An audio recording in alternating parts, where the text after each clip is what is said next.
when we show up in a medical facility.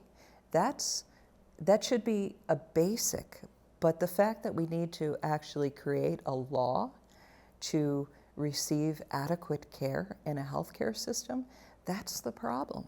Your organization, a number of organizations across Southern Ontario have banded together. Six Nations is behind this as well. Heather's Law, can you explain what that proposal is? It's the right to care. When you actually, fundamentally what it comes down to is it's the right to care when we show up in a medical facility. That should be a basic, but the fact that we need to actually create a law to receive adequate care in a healthcare system, that's the problem.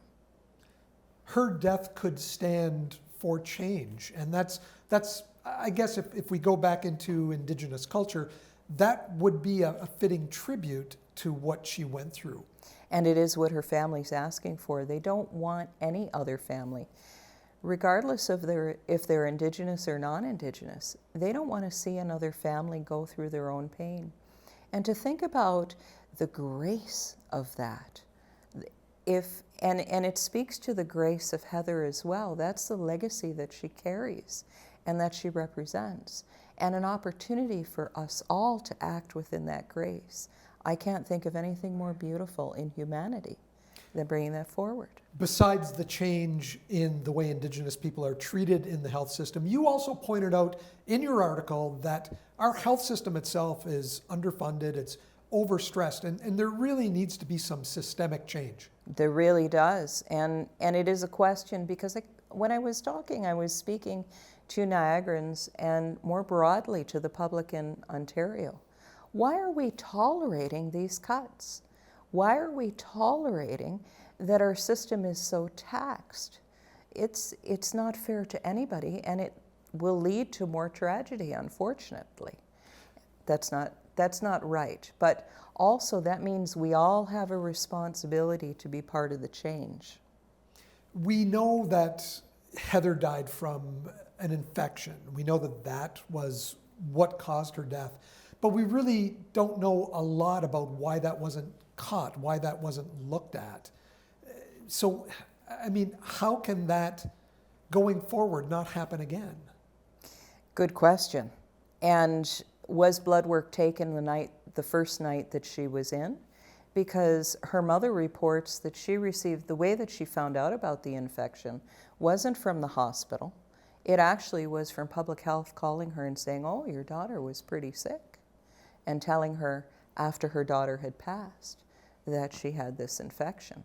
So something broke down, and that's why some of the questions we need to ask of a coroner's inquest. We need to know why our systems are not working in collaboration.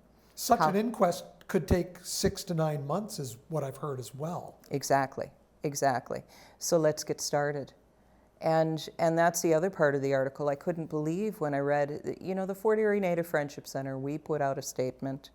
Niagara Chapter Native Women put out a statement. Indigenous Diabetes Health Circle put out a statement, as did Six Nations of the Grand Elected Band Council put out a statement, all calling for an inquest. And then for the coroner's office to actually say that there's no cause for it, when one of the reasons that you would do an inquest is actually in the public good. And at that point, I felt completely invisible. And I thought, did our whole community, all of these people just disappear? Does the coroner even know that those letters, and I'm sure that the coroner does, know that these letters have been issued. We've not been quiet about this, our care and concern. And Heather is not the first time that this has happened. This has been happening here in Niagara for decades. And that's something that we're going to do. We're going to call together community to actually come and tell us the stories. We want to invite Niagara Health. They need to hear this. They need to hear what the actuality is when we show up in emergency rooms. And they need to understand how frequently this is happening. Because until they do, they won't believe us. Just like until the bodies were found, we weren't believed then either. Niagara Health CEO Lynn Guerrero made a statement. How did you receive that statement? She's in a tough position.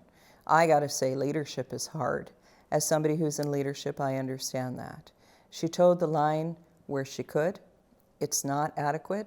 She's trying to work in a very difficult, very managed system. It just isn't enough. And I realize her position, and I respect the position that she's in. But also understand that a young woman is dead who shouldn't be dead.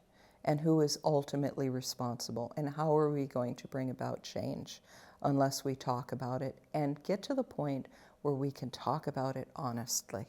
Thank you so much for sharing your time today and honoring such a beautiful soul lost in a tragic, tragic way. Thank you.